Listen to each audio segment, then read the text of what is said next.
Welcome to Kingdom of Spirit and Truth, where He died for us, so let's live for Him. My name is Justin Ray. Today's video is a tribute to a man who single-handedly brought back a culture that has been lost for thousands of years, and that is Bob Marley.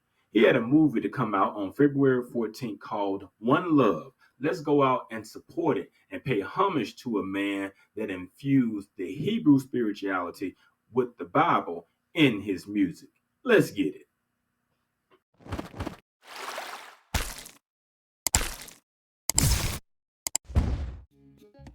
Robert Nesta Marley, better known as Bob Marley, was born February 6, 1945, and died May 11, 1981, was a Jamaican singer, musician, and songwriter. Considered one of the pioneers of reggae, his musical career was marked by fusing elements of reggae, ska, and rocksteady, as well as his distinctive vocal and songwriting style. Marley's contribution to music increased the visibility of Jamaican music worldwide and made him a global figure in popular culture. Over the course of his career, Marley became known as a Rastafari icon, and he infused his music with a sense of spirituality. Rastafari, sometimes called Rastafarianism, is a religion that developed in Jamaica during the 1930s. Rastafari beliefs are based on a specific interpretation of the Bible. Central to the religion is a monotheistic belief in a single God referred to as Jah, who is deemed to partially reside within each individual. Rastafari is Afrocentric and focuses attention on the African diaspora, which it believes is oppressed with Western society or Babylon. The global African diaspora is the worldwide collection of communities descended from native Africans or people from Africa, predominantly in the Americas. The term most commonly referred to the descendants of the native West and Central Africans who were enslaved and shipped to the Americans via the Atlantic slave trade between the 16th and 19th centuries. Now, I want you to remember this part right here. We're going to be talking about that in a later video. Now back to Marley. Naughty Dread was most popularly received in the UK, where it peaked to number 43 and sold in excess of 100,000 copies, making it a gold album. Over time, it gained popularity in other parts of the world, and in 2003, it was ranked number 181 in Rolling Stones magazine's list of the 500 greatest albums of all time. Now, there are two songs that stand out on this album to me. Track 4, So Jah Say, Bob Marley was already using the Hebrew name of God, Jah, which is Yahuwah, and giving reverence to the Father and his promises to his chosen people. Track 5, Naughty Dread, was telling us to get our culture. Whether he knew exactly what he was saying or not, I'm about to tell you how right he really was. The culture of dreadlocks began to unfold for the diaspora community. It started to unknowingly get back to its roots, wherein dreadlocks grew in popularity in the 80s and gained more momentum in the 90s, thanks to musical artists like Lauryn Hill, who wore her locks a great portion of her career, if not all of her career, and Erykah Badu, who was well known for her Afrocentric style that also resonated in her music. Shout out to Triple D. These two ladies were well known in the 90s and pushed the culture along with others. However, in the 2000s, the diaspora community exploded with a dreadlock culture and taking it mainstream. All the way mainstream with artists like Little John, the king of crunk, would have the whole crowd that had locks swinging them uncontrollably. And one of my favorite rappers, Busta Rhymes, with his wild and futuristic style that would mesmerize his fans. And then maybe the most iconic rapper of the 2000s, Lil Wayne, who could take metaphors and similes and make a poetic masterpiece that would have fans dissecting every phrase he said to gut bust bursting comedy or debatable discussions of the science of his lyrics. These artists, with a few others in the 2000s, took dreadlock culture mainstream for the diaspora Hebrew community. Yet they didn't know they were Hebrews yet. From there, people of all walks of life started to wear the dreadlocks. From the schoolboy to the athletes, dreadlocks became a new and popular style, or was it actually new? From kids to grown adults started to embrace this so-called new culture that had been lost for hundreds, even thousands of years. See, the Hebrew of the diaspora community lost their way, their language, their culture, their families, lost their history, and it seemed as if their future was no more. Now, as the culture of wearing locks grew, so did the problems. You see, this Babylon that we are in has made it their effort to extract the Hebrew diaspora community of anything that they knew. Check out this video, a high school wrestler getting his dreadlocks cut in order to participate in a match. Yeah, and some people are wondering about the referee's moves here and whether this situation could have been handled differently. ABC's Zachary Keish is here with more. Zachary, good morning. Good morning to you, Dan. On one side, you have a white ref with a documented history of using a racial slur. And on the other side, a 17-year-old African-American student who has competed in more than 20 matches this year alone with no issues, but this time he was given an ultimatum: cut the hair or take the loss. By this morning, the video posted online by a local reporter had been seen more than 10 million times.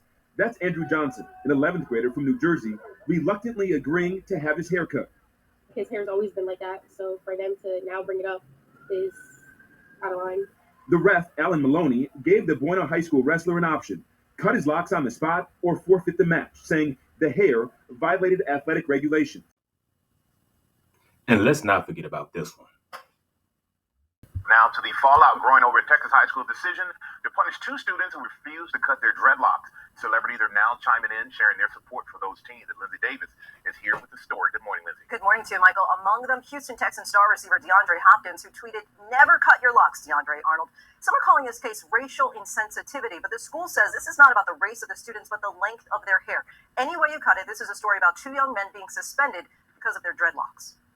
17-year-old DeAndre Arnold and his 16-year-old cousin, Caden Bradford, are both facing school suspensions for the length of their dreadlocks because the school says they're violating the dress code. The school district also says if DeAndre does not cut his hair, he will not be allowed to walk in graduation. And if Caden doesn't cut his hair, he'll have to quit the band. We have put our hair up. We've had many different styles tried out, and every time you guys will find some way to say that it's not a dress code. Their family is from Trinidad, where dreadlocks are common, and they say they pin their hair back to comply with the dress code. I really like that part of Trinidadian culture, so, I really embrace that. This small Texas town is predominantly white, and some have criticized the district's policy, calling it racially insensitive. But the superintendent claims it's all about the length of their hair. We've had this policy since the inception of our district 90 years ago. This is the first instance of any accusation that our dress code is.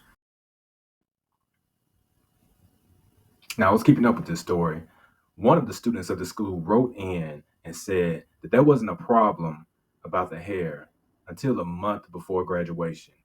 And then when this news broke out, the principal made all of the guys who had long hair past their ear go and get a haircut. You see, it got so bad that they recently had to make it a law to not discriminate against one's hair. Yes, they did here in Texas make a law. It was called House Bill 567. Now, House Bill 567, relating to discrimination on the basis of hair texture or protection hairstyles associated with race, was suspended on the second reading by Senator Miles. Now, on the third reading, it did pass. Senator Swepner asked to be recorded. He asked to be recorded as he was voting nay on suspicion of regular order of business. The bill was read a second time and was passed to third reading. Senator Miles moved that the Senate Rule 7.18 and the constitutional rule requiring bills to be read on 3 several days be suspended, and that the HB 567 be placed on its third reading and final passage. This was the results. The motion prevailed by the following votes: 29 yeas and 1 nay. Who was that nay? Senator Schwerner. Now, if you wonder who is this Senator Schwerner is,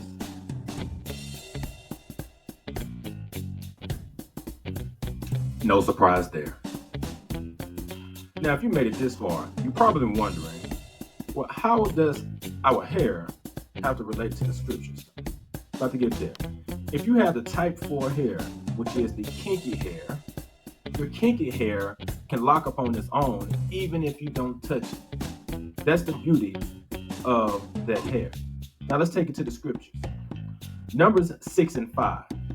All the days of the vow of his separation, no razor shall come upon his head, until the days are fulfilled for which he separated himself to the Lord.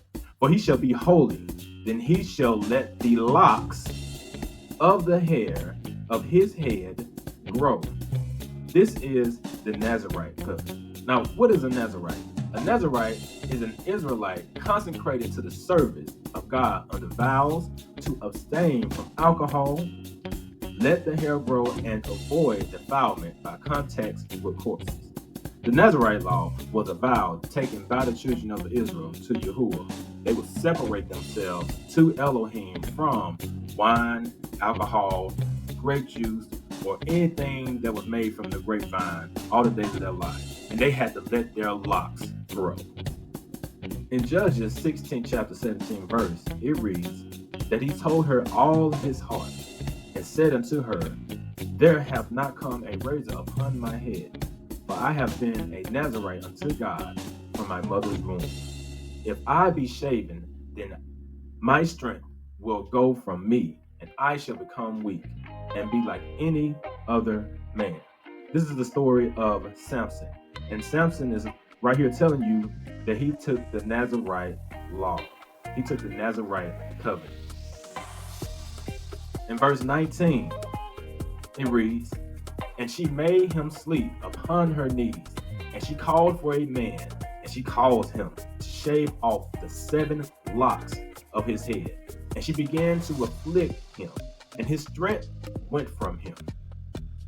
Now, as we're learning about locks, the culture of locks has mainly, in the mainstream, been given to what we call now the African Americans, or we can just say the Hebrews of the diaspora community. There's another example. You may not have known that Solomon had locks. It may have never been revealed to you before. You can find this out in Songs of Solomon, 5th chapter, 11 verse. And it reads, his head is as the most fine gold. His locks are bushy and black as a raven. The wisest man considered in the scriptures, Solomon, also had locks. But wait, there is more. There is a prophet in the scripture who has been recorded as having locks. This prophet had special visions and was able to see the future. He was able to see what was happening. Yah gave him the ability to see what Yah himself was seeing. You will find this in Ezekiel 8 chapter 3rd verse. And he put forth the form of an hand and took me by a lock of mine head.